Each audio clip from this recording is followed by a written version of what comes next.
Welcome, everyone, to this Good Leadership Podcast. My name is Charles Good, your host and the president of the Institute for Management Studies. This podcast is designed to provide you with actionable insights and tools that you can use from discussing the research, stories, and background from recognized experts and practitioners to accelerate your impact in your current role. I'm so happy to be joined by Dr. Andrew Shatté in this episode of the Good Leadership Podcast. He is the founder and president of the Phoenix Life Academy and a fellow at the Brookings Institution, where he facilitates programs for high-level audiences from the Department of Defense, Homeland Security, IRS, and NASA, to name but a few. He was also an adjunct assistant professor of psychology at the University of Pennsylvania for many years, and the author of two of my favorite books, meQuilibrium and The Resilience Factor. Welcome to the program, Andrew. Thank you so much, Charles. It's an absolute pleasure to be here.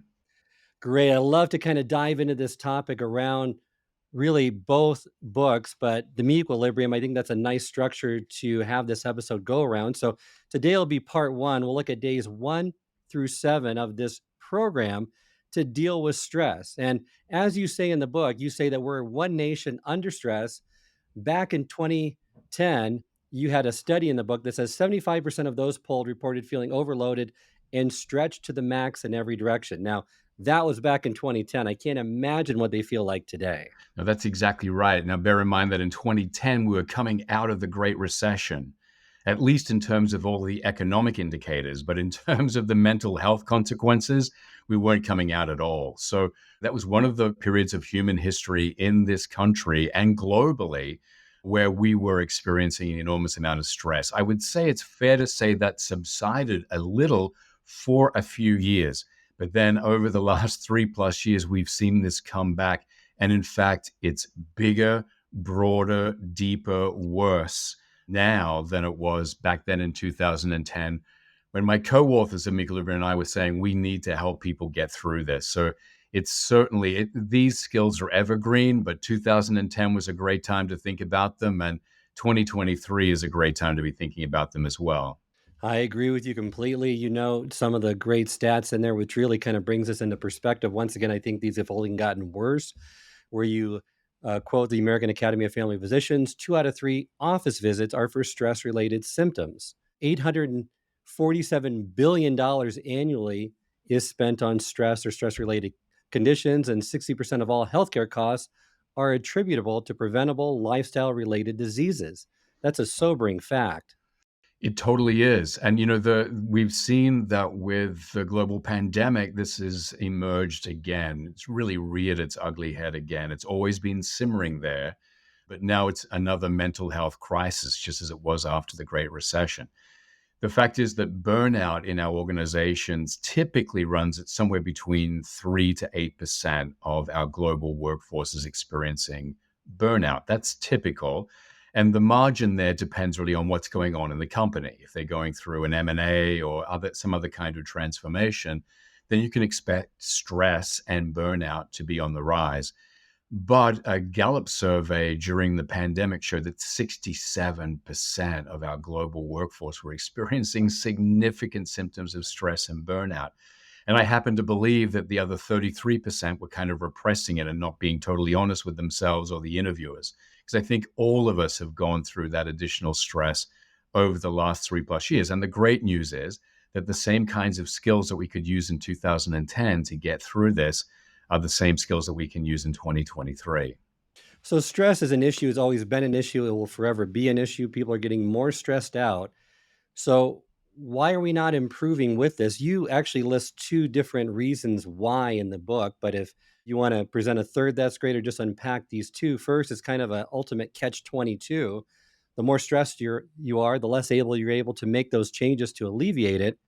And then I love the second reason that you list, which I think is really appropriate, is that whenever we engage in behavior that seems self-sabotaging or absurd, there's always a reason for it. Both are still, I think, very current and applicable. And let me start with the second one first.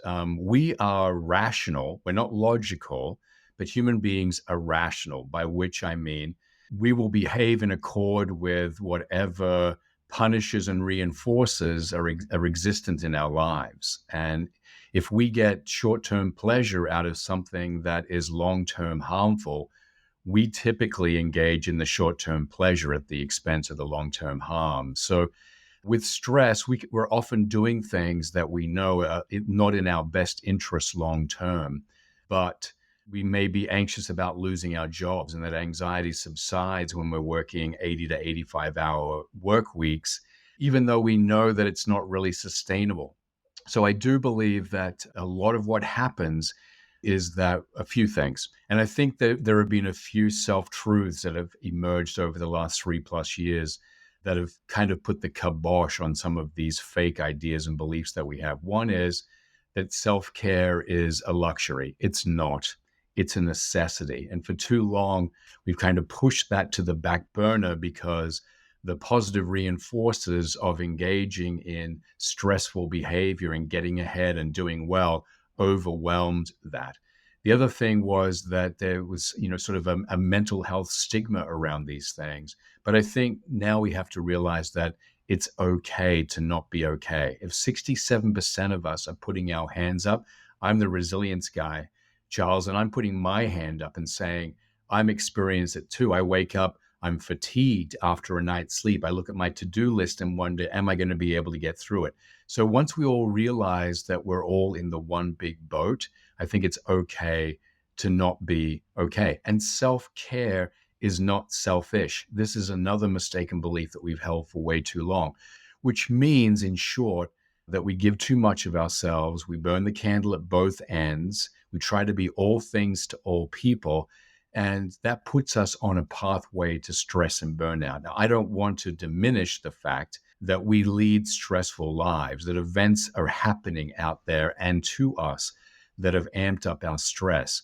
But there's not a lot we can do to control those things. That's why I encourage people to look inward to what they can control about themselves and their relationship with the world and their relationship with stress. And you really advocate for a new approach to dealing with stress because a lot of what we've been told to really get rid of stress, the relaxation, the breathing, the meditation, the all the other things that are really there, treating the symptoms. They're not really treating the root cause. So your approach is really almost a paradigm shift, right? Can you kind of unpack that for us and what you mean by that? Absolutely. And all of these things that you just mentioned, we talk about as being a really important part of a person's armament. Certainly, mindfulness, relaxation, meditation, positive imagery, all of these things are really important, but they're not standalone. And if you want this to improve in any kind of sustainable way, and we've been talking recently about sustainable resilience, then you do have to get to that root cause. And what we do know for sure is that beginning in childhood, we develop thinking styles that can really put a ceiling on our resilience and also increase our level of stress. And by putting a ceiling, a lower than normal ceiling on our resilience, then it's taking away some of the resources we may be able to mount to actually to do better with stress. Just recently, Charles, someone said to me, when are we going to be happy again? And I thought to myself, if we're waiting for events to change, for the world to change to afford us this happiness, we are plumb out of luck. If you take a look at what we've been through over the last 3+ years, I can describe it only as trauma, and I'd love to talk more with you about that. And if you take a look at what we're heading into, it's really nothing short of VUCA, that term for volatility, uncertainty, complexity, and ambiguity. These things aren't going to change. So unless we change our very relationship with change, unless we change the things that we have in our heads, then that happiness is going to continue to be elusive. So yes, I am suggesting nothing short of completely reinventing our relationship with change, our relationship with the world, and really evaluating the deepest beliefs we have about ourselves and our world. And what I like about your approach is that you can't, and you admit it openly, you can't eradicate stress from your life, but you can be taught things, essential skills that we'll go over, that allow you to live with it and live with it in balance. We don't even want to eradicate stress. There's a role for stress in a couple of different ways. Stress is tied to anxiety and worry, and that's tied to beliefs about future threat. If we took away all of that stuff, then we would be blissfully unprepared for any adversity that comes our way. These are warning signals, and if we have them in balance, then they can be extremely useful. And we do need to realize that for many people, if not all people, having a little stress in our lives is a great motivator, and there's nothing wrong with that. But it becomes a problem when it's interfering with our physical, psychological, mental, emotional health. And it certainly becomes a problem when our brains are creating more stress than the reality warrants. And these are the situations under which we really do want people to be more accurate in their outlook and more adaptive in their outlook. Wonderful. So this program is distilled into 14 essential skills that will put you back into control of your life with stress. You don't need to commit a whole lot of time each day. You admit through the research it's 15 to 30 minutes a day for 14 days, and you're going to see the benefits of this. And I love how you started, because I think that's the critical step is emotional regulation starts with day one, because that, from your research, is ranked number one on your list of 24 factors that impact one's overall stress level. Absolutely. Beginning in the mid 90s, Charles, we realized as people who were really into the concept of resilience and we were boosting it and researching it that we really didn't have a clue what it actually was. We were saying things like resilience is steering through and bouncing back and overcoming. But if you take a moment and pause and look at that, it's a little unsatisfying. You can't boost steering through, you cannot boost overcoming, and you can't really give people advice. That's actually what resilient people do. It's not what resilience is. So we set about taking a look at all the factors that matter in terms of resilience. And we found an essential 7. And as you mentioned, we've added to those over time. Either they are precedents for resilience or they are consequences of resilience, but they matter in terms of resilience. I still believe that those original 7 are absolutely critical. And number one of those 7 is the capacity to stay calm under pressure. And we like to start with that one because if we don't have that in place, we're really at a loss to be able to build any other aspect of resilience. If we are spinning off into space in anger or anxiety or frustration, sadness, guilt, embarrassment, or shame, then we're not going to be able to take advantage of all of the other skills of resilience that are out there. For me, it's the number one. And I have to say, there's probably a lot of me in that assertion because it's my worst. Emotion regulation of all of the competencies that make up resilience is my absolute abject worst. I tend to be an anger guy. And so there is a lot of me in that assertion, but our research over time has shown that this is a critical first step. And it's low hanging fruit because many of us can become calmer fairly easily. And in addition, another reason why I love to start with it is because our research shows that if we can get people to calm, then there's a lot of other halo effects that flow from it. So without even impacting things like perception of work-life balance or energy or physical health behaviors or quality of sleep or peace of mind, by boosting calm, we get uplifts in all of those factors as well. Well, that's great to hear. And just to backpedal a little bit is that, we're talking about stress, we're talking about the issues that we have, and resilience is the number one way to fight against that. And you mentioned those 7 traits, those essential skills that each one needs to develop. So I just want to make sure that people see that connection that, when we talk about resilience, these are the skills that are going to tackle and get you to live in balance with the stress in your life. And with the emotional regulation piece, love how you frame this because a lot of people want behavior change. Behavior change is, changing our actions of the behavior over time. But really, it needs to begin with your thought patterns because your thought patterns, they drive your emotions and your emotions dictate your actions. But what you very astutely mentioned in your books and from our conversations as well is that many people don't realize their thoughts. Their thought patterns are below the surface. So the easiest thing to start with to recognize is your emotions, correct? Absolutely. So when we think about why we may have gotten angry in a moment or anxious at 3 in the morning or felt sad over something that's happened in our lives, we focus in on that event. Someone cut me off on the freeway, so I got angry. I had a dream that I lost my job, so I felt anxious. My kid got a D in math, so I felt a little down about that for a while. So we tend to explain our emotions in terms of the event that's happened, but that's not the whole picture. It's not even the most important part of the picture.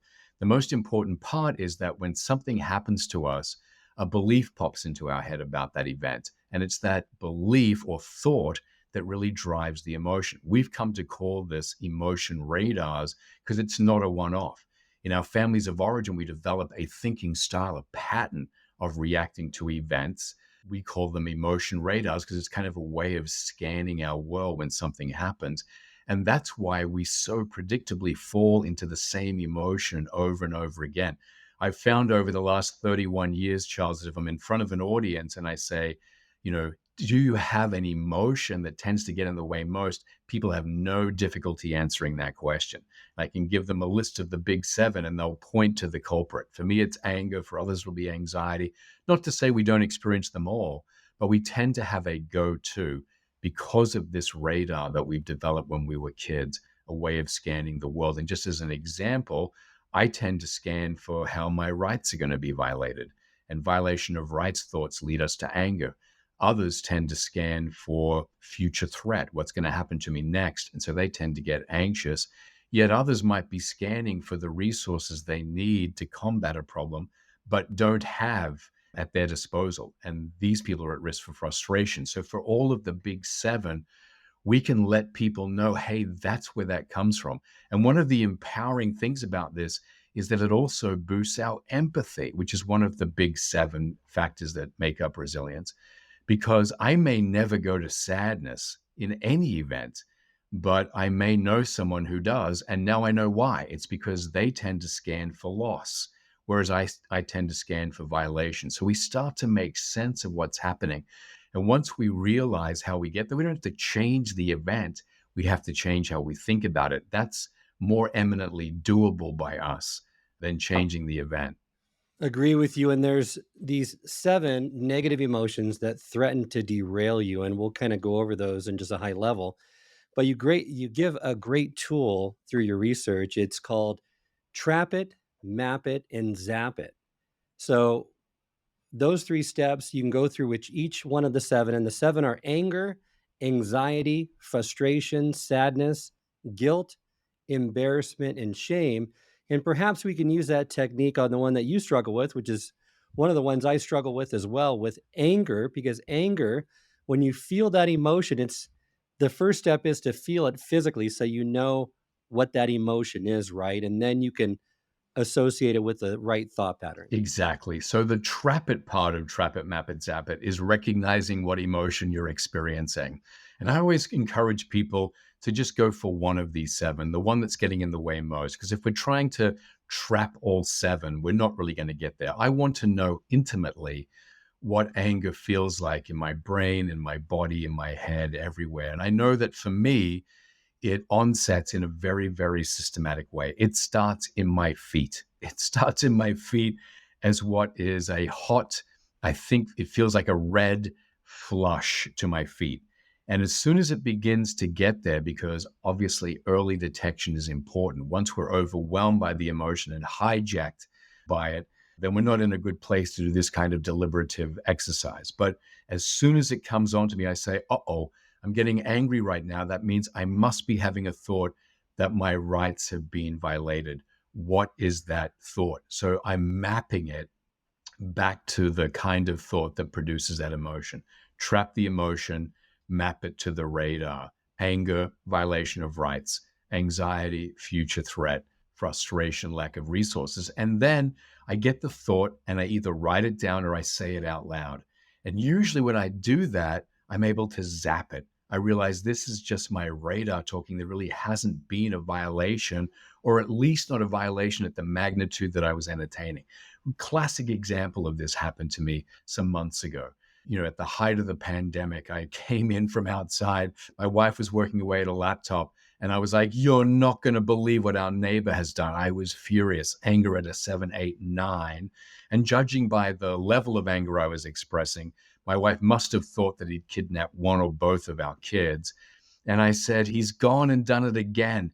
He's parked his car in front of our house." Now, even as I'm saying that out loud, I'm able to zap that. I'm able to realize if that's a violation at all, which it probably isn't, it's a violation at a 1 or a 2, not at a 7, 8, or 9. And then the anger just goes away. So, yeah, definitely trap the anger, map it to the violation of thought. And then once you get that thought out, 9 times out of 10, you're going to be able to zap it, realize that it's radar driven and not a reflection of reality. Great technique to use, and it's the first step of really getting control over that stress, that anxiety, and really being able to deal with it more effectively. We found it to be a really powerful tool. In our programs, we've been able to really effectively help people use this technique to get greater emotion control. And we have case study after case study on this. And, as I mentioned, the great news is that once we get that in place, then two things happen. People are now freed up in terms of their emotional and psychological space to begin to benefit from the other skills of resilience that we have to offer. But in addition, it is the gift that keeps on giving. Emotion control is so foundational that once we have that in place, other things begin to improve in our lives without our even doing anything deliberative to make that happen. That's great to hear. I know I've done it personally, and it definitely works, and it's something I would advocate for everyone to try. It's something that takes time to build the muscle for so that you get used to doing it and catching yourself and being more aware of it in the present moment. Now, day two is all around sleep, and we're not going to unpack this that much because there's a lot out there, a lot of research out there that talks about best practices for sleep, how much is needed, why it's so important. Obviously, it's important. That's why you've included it here, because if you're not getting enough rest, you're not going to be able to deal with the stress and the anxiety and all those negative emotions effectively. Is there one tip that you'd like to give our listeners around this, that maybe it's not as commonly known, but something that could really improve their sleep quality, or something that they need to know about sleep? Yeah, I would say a couple of things. I think that self care has emerged from the pack over the last 3+ years as being a critical differentiator in who's doing well and who is not. I'll just leave it at that. It's become super critical. And I think often we think that sleep is expendable. I know I did for the longest time. I thought I'm going to be able to do it all if I just get 4 or 5 hours of sleep a night. But it's ultimately debilitating. The research shows that chronic poor sleep is going to affect internal organs about the same as chronic alcoholism. So this is big. And we included this in the resilience puzzle because our research showed us very clearly, Charles, that if you are below the median on quality of sleep, so in the bottom 50%, you have only a 1 in 15 chance of being above the median on resilience. So it's a really critical factor. And I would say, in terms of tips, just don't treat sleep as if it were expendable. Don't treat sleep as if it's something that you can catch up on over the weekend, because for one, you won't, and two, you can't. And then the other thing I would say is be mindful of the brain body connection here, because if you're checking devices and looking at, the internet, just as you plonk yourself down into your bed, your brain is going to be buzzing for the next 90 minutes and you're not going to get the sleep you need. Create a break, create an interval, glass of warm milk, some time when you might be reading a book, but something that's not going to impact your eyes and brains the way that a screen does. Do some meditation, do some stretching, some positive imagery. Give yourself permission to shut off your brain until the next morning and deal with the problems when they're there. These are really simple things that we suggest, and they get people back on that right track. And it is it's mind body, but it's a critical piece of the resilience puzzle for sure. I am in agreement with that. And the nice thing with all of these tips that are presented in your research in the book, they can be done 15, 30 minutes a day. They just need to be consistently done over time to see their effects. So, day three, I like to unpack a little bit now, because day three talks about the thinking traps and problem solving. I love all seven thinking traps. What I'm hoping that we can do is I'll present the thinking trap, and then you can identify for me what someone can do to break free from that, because we all have these traps. Some have more than one. As we go through them, I would love for people to be thinking, well, which is my biggest? We all do them all, but find the one that's causing the most havoc in your life, because that's going to give you the biggest bang for the buck if you pay a little bit of attention to that one. Great. So maybe we can spend about 60 seconds on each one, and just kind of, first one is personalizing. That's instinctively blaming yourself when things go wrong. What can someone do to get out of that trap? Accountability is great, but if we're dumping this blame on ourselves consistently, a couple of things happen. We fall into sadness, guilt, shame, and embarrassment. And we're also not seeing all the other factors out there that are causing the problem that aren't related to us. The thing that I would suggest a personalizer do is just take a minute and say, yeah, maybe I contributed to this problem, but what's something that someone else or circumstances did that contributed to this adversity? And what can I do about that? Wonderful. So the next one, externalizing, instinctively blaming other people or circumstances when things go wrong. So pretty much the opposite of the first one. We're talking before about how people do maladaptive things because they get reinforcement for it in the moment. And that's exactly the case with me. I'm an externalizer. And that's because by putting the blame on everyone else's feet, my self esteem is in pristine and immaculate condition. Problem with that is we're not seeing all the things that we could do something about. So, again, I would say if you tend towards anger or frustration, that's a sign that you might be an externalizer. And in those moments when you're blaming everyone else, you say, look, all of that could be true. But what's one thing that I contributed to this situation and one thing I can do to make that better? That's some great insight. The next one is maximizing and minimizing, maximizing the bad and minimizing the good to let the negative take over and define the situation and your outlook. We have negatively wired brains, Charles, so we're going to be scanning more for the bad stuff than the good. Some of us do this over the course of a day. We may label a day as a bad day because two bad things happened, four good things happened. People do this across the course of a week or perhaps even their lives. So, what we want to do here is just say to ourselves, what's one good thing that happened to me today? And for my kids and I, we've been practicing with my wife this idea of what's one good thing that happened to me today, practicing a gratitude exercise so that our negatively wired brains are not just focusing on the negative and labeling the day or the week as bad. It's a really important thing to do, particularly as we've gone through the last 3+ years with the global pandemic, because our naturally negatively wired brains have gone hyper negative during this time. To get any kind of even handedness and recalibration, we need to start focusing a little bit on the positive. Great advice. This next one I know I struggle with is mind reading, expecting others to know what you're thinking without having to tell them. Yeah, it's a relationship buster, but we also see that it applies in an organizational setting too, because what often happens is there's mind reading from up high to down below. And what we see in that situation is that while, mission, meaning, purpose, project hasn't been communicated downwards, there's an assumption that it has. And then when employees don't rally, it's blamed on things, it's externalized, that they're lazy, unmotivated, etc. So in the case of mind reading, what we need to say is, if I'm feeling frustration with someone or anger with someone or frustration with a relationship, what am I expecting to get from that relationship that I'm not currently getting? And have I actually taken the time to communicate that want or need? And I always say to mind readers, including my wife, actually, I always say to mind readers, if in doubt, speak up. Wonderful. So this next one, I have a lot of people that kind of do this in my life. So I'm not sure if I'm unique in this, but overgeneralizing, taking one piece of information and making it a general rule about the world, another person or yourself without evidence to support your findings. It's kind of like assassinating that person's character. Yeah, exactly. Or in the case of personalizers, it's sort of character suicide, right?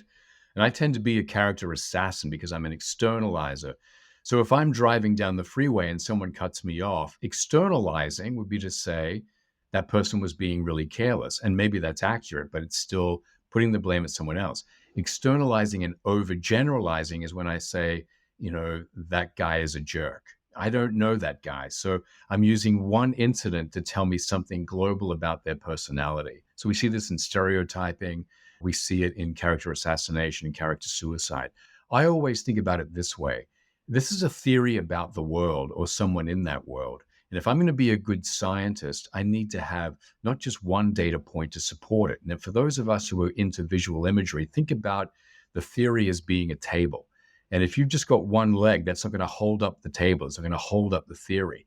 You need multiple pieces of data and evidence to support a theory. And the bigger the table, the more legs it needs to be stable. So if you are developing a really big theory about your organization or your neighbor or one of your coworkers or yourself, then you'd better have a lot of evidence to support it, not just one piece. And I think what we're helping people to do is to become better scientists. Now, we fully recognize that the reason that we do that is there's great economy that comes from it. If I can take one data point with my limited brain capacity and create a general theory about some aspect of the world that I can utilize into the future, that's extremely powerful and economical. But it can also be very, very wrong. So we need to be able to make sure that we have enough data points here. And the next one, really, I think a lot of people are struggling with these days with everything that's happened in the environment, and that's pessimism, taking a real problem and following an unlikely path to that worst case scenario and then getting stressed about it. This is that 3 a.m. thing with you wake up when you wake up with all of these terrible things going through your head about the future and how all the wheels are going to fall off. Illness of loved ones, job losses, losing a house to foreclosure. There's really that horror story that happens. And interestingly, very few people report, yeah, at 3 in the morning, I had these visions of sugar plum fairies and rainbow colored waterfalls and unicorns dancing around my house. Our negatively wired brains lead us to pessimism, and it is that endless chain. We want to encourage people to realize, firstly, that what it is comprised of is what they most fear, not what is most likely. And we teach them the skill of worst case, best case, most likely, in order for them to realize that living out of a dumpster because we lost our job and we're now homeless is highly unlikely. And also, because we're worried about our jobs, getting that CEO position is highly unlikely. What's most likely is that we'll limp along and there'll be downsizings and right sizings and all of the kinds of things that happen in normal global organizational life, and we'll get through it. And what we want to be doing is making sure that we are securing our position as much as possible and keeping our options open as much as possible. That's what we need to problem solve. And so we want to refocus people on what is most likely, not what is most feared. Wonderful advice. The final one is emotional reasoning. That's the one that gets a little bit confusing. It's letting your thinking be led by your emotions and using your emotions as evidence that something is real. So I'm angry, so someone must have violated my rights instead of reversing that pathway, correct? Exactly so. So we talked about those powerful emotion radars that a thought can lead to the emotion, but it's circular to believe that because we're experiencing that emotion, that thought that we had about the world must be true. I can get into anger on the basis of a lot of inaccurate thoughts about my rights being violated. So if I use the anger as evidence of the violation, that's circular. And so that is what emotional reasoning is. Now we often see it in the workplace in terms of frustration. And frustration comes when you believe that you don't have the resources you need to get a problem solved. So often what we see in the workplace is that people get frustrated for a whole bunch of reasons. But then they say, I guess this proves that I don't have the resources I need to do anything. And then you see loss of motivation, lack of engagement. That's when you start to see quiet quitting, great resignation, when people feel like there's nothing that they can do to help a situation. So we really want to get out of that emotional reasoning state. And we can do that by really doing trap it, map it, zap it right in those moments to make sure that if we're going to feel that emotion, it's based on an accurate thought and that we're not doing that circular reasoning. Wonderful. Thank you for providing those great suggestions, those tips, those tools that they can use. I think it was important to unpack those because I think that's really could be beneficial to everyone listening on how to break these common thinking traps. Before we end this episode, I'd like to get through two more days before, and then the rest of the days will be in the part two. Day 4, access your inner calm. We mentioned some of these. We won't go into in much detail, but it's the deep breathing, progressive muscle relaxation, and positive imagery. Those are kind of the short-term fixes you mentioned. The long-term fix is really meditation. Anything you want to say about those during this day 4 technique of accessing your inner calm? We have this fabulous fight or flight response. It's a wonderful thing, but it was designed to get our bodies ready to flee from a lion that was springing out of the savanna grass. And that was supposed to happen once every 3 or 4 weeks. We no longer tackle lions. What we have are chronic adversities operating in our lives. And to have this acute system of fight or flight operating chronically is square peg in a round hole. And it is literally killing us. It is the essence of stress. So while these may be more sort of band-aid techniques, they have a very distinct role to play because any of these techniques that you're talking about, positive imagery, progressive muscle relaxation, controlled breathing, all of these things are taking us away from the sympathetic nervous system, which is fight or flight, and moving us more towards the parasympathetic nervous system, which is the relaxation response. And these are opponent processes. So there is no way you can be in both at the same time.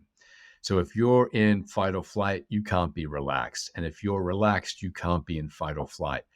The more we practice these things, the easier it is for us to shift gears quickly from sympathetic or fight or flight into that relaxation response, moving from cortisol to beta endorphins. And it's a wonderful technique to have. Now, obviously, if there are real stresses in your life, we need to change our relationship with those stresses in a more long-term, I'm going to use this term again, sustainably resilient way. But in those short-term moments, these are powerful techniques that have an important role to play. Thank you. So one more day we'll have time for in this episode, and that's day 5, refuel the right way. Like how it's kind of broken down in this section because it's you want to eat mindfully versus you don't want to be an unconscious eater. I think that's pretty self-explanatory. You don't want to be a multitasking eater. But the thing that I really like that really fits with what we've talked about is you also don't want to be an emotional eater.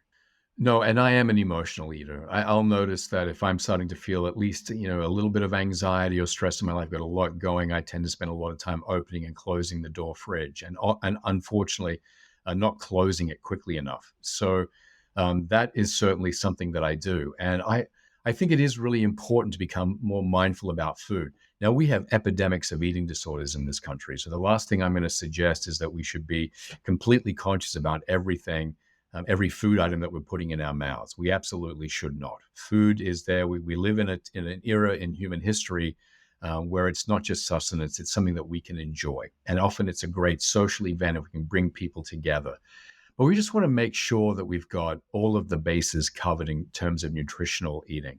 And often when we're doing multitasking eating, we don't really send the signals to parts of the body to let us know that we are satiated. So the research shows that, you may think you're saving time by eating at your desk, but 30 minutes later, you're going to be hungry again and you're going to be seeking out the cafe or the vending machine, and you're going to end up spending that time again.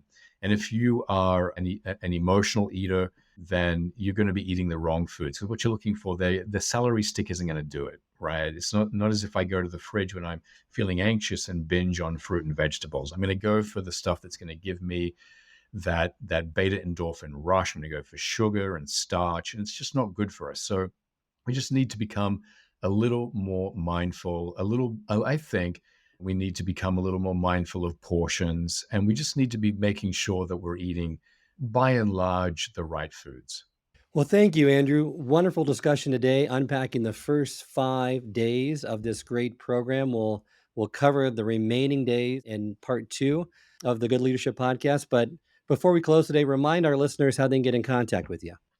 Well, I would love them to get in contact with me in a couple of different ways. They can reach out to you and to IMS, a fabulous organization that I've been involved with since 2006. And so by all means, reach out to Charles, tap into the IMS resources, and he will direct you to me. But I would love for you to reach out to me personally. And you can email me at ajshatte, AJSHATTE, @gmail.com. And I would love to start a conversation with you. Wonderful. Well, thank you for joining me for this episode of the Good Leadership Podcast. It's been an honor. Thank you, Charles. If you enjoyed this episode, I encourage you to share with others and post about it on social media. You can also go to our YouTube channel, which has video recordings of all the episodes of this podcast, along with bite-sized segments called single servings that are designed to answer your most pressing leadership and management questions. Remember, until next time, it's not what you know that counts, but what you do consistently that makes a difference.